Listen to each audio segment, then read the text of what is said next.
Hello viewers, আপনারা সবাই কেমন আছেন? আতিফ আসলামের কনসার্ট কি দেখে ফেলেছেন? আজকে জানাবো আতিফ আসলামের কনসার্টে কি হলো। ম্যাজিক্যাল নাইট 2.0 শিরোনামের কনসার্টের প্রধান আকর্ষণ ছিলেন পাকিস্তানের আতিফ আসলাম। এদিনের পরিবেশনায় আরও ছিলেন বাংলাদেশের তাহসান, কাকতাল ব্যান্ড, পাকিস্তানের গায়ক আব্দুল হান্নান।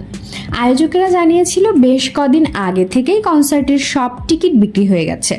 সঙ্গে এও জানিয়েছিল ধারণ ক্ষমতার চেয়ে কম টিকিট বিক্রি করেছে তারা। তবে সরেজমিনে কনসার্ট ভেন্যুতে গিয়ে তাদের কথার সঙ্গে কোনো মিলই পাওয়া যায়নি। ধারণ ক্ষমতার চেয়ে অনেক বেশি দর্শককে কনসার্টে দেখা গেছে। আবার কনসার্ট উপভোগ করতে যারা টিকিট সংগ্রহ করেছিলেন তাদের ব্যক্তিগত তথ্য ফাঁসের অভিযোগও হয়েছে আয়োজকদের বিরুদ্ধে। ম্যাজিক্যাল নাইট 2.0 শিরোনামের কনসার্ট বিকেল 4টায় শুরু হওয়ার কথা, কিন্তু কনসার্ট শুরু হয় 1 ঘন্টা পর। ততক্ষণে দর্শকদের দীর্ঘ সারি পৌঁছে যায় কাকলী বাস স্ট্যান্ড পর্যন্ত। এর জন্য উত্তরা থেকে মহাখালী পর্যন্ত পুরো সড়ক জ্যাম।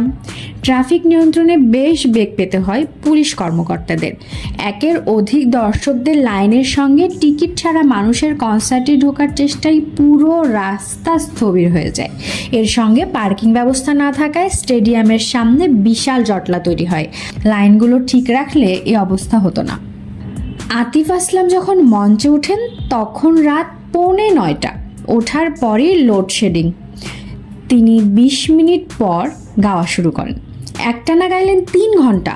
ম্যাজিক্যাল নাইট 2.0 শীর্ষ কনসার্টের টিকিট বিক্রি হয়েছে ম্যাজিক্যাল জোন, ফ্রন্ট জোন ও জেনারেল, এই 3 ক্যাটাগরিতে। ম্যাজিক্যাল জোনের টিকিটের মূল্য কত জানেন? 10,000 টাকা। আতিফ আসলামকে কাছ থেকে দেখতে রাজধানীর মিরপুর 11 নম্বর থেকে পরিবার সহ কনসার্টে আসেন রবিন মাহমুদ নামের একজন। পরিবারের 4 সদস্যের জন্য তিনি খরচ করেছেন 40,000 টাকা। ভাই রে ভাই!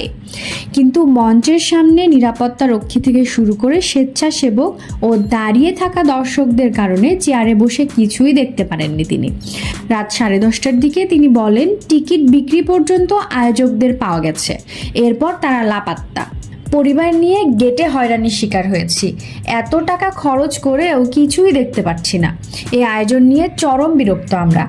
দেশ বিদেশে অনেক আয়োজন দেখেছি, কিন্তু এখন যা হলো তা স্রেফ প্রতারণা। এদিন টিকিট সংগ্রহ করেও কনসার্টে ঢুকতে পারেনি 2 শতাধিক দর্শক। সন্ধ্যা 7:30টায় গেট বন্ধ করে দেওয়া হয়। নিরাপত্তার দায়িত্বে থাকা আইন শৃঙ্খলা রক্ষাকারী বাহিনীর সদস্যদের কাছে বিষয়টি নিয়ে দর্শকেরা প্রশ্ন করলে তারা বলেন আয়োজক থেকে নির্দেশনা পেয়ে গেট বন্ধ করে দেওয়া হয়েছে। কনসার্টে ঢুকতে না পেরে ফিরে গেছেন ছোট পর্দার অভিনেত্রী শবনম ফারিয়া। এক ফেসবুক পোস্টে তিনি লিখেছেন, জীবনের সব ধরনের অভিজ্ঞতা দরকার। আজকে নতুন অভিজ্ঞতার সম্মুখীন হয়েছি। আমাকে রিসিভ করার জন্য ভেতরের লোকজন ছিল, কিন্তু দায়িত্বরত ব্যক্তিদের তা জানানো সত্ত্বেও তারা আমাকে কনসার্টে ঢুকতে দেয়নি। এখন আমি জানি না তাদের প্রশংসা করব না নিরাপত্তা নিয়ে দুঃখ বোধ করব। কনসার্টের অব্যবস্থাপনা নিয়ে ফেসবুকে আয়োজকদের প্রতি ক্ষোভ প্রকাশ করেছেন চিত্রনায়িকা প্রার্থনা ফারদিন দিঘি। তবে কিছুক্ষণ পরেই তিনি তার ফেসবুক থেকে পোস্টটি আবার সরিয়ে নেন। তো ভিউয়ার্স, আপনারা কে গিয়েছিলেন আতিফ আসলামের কনসার্টে? কমেন্ট বক্সে অবশ্যই জানাবেন।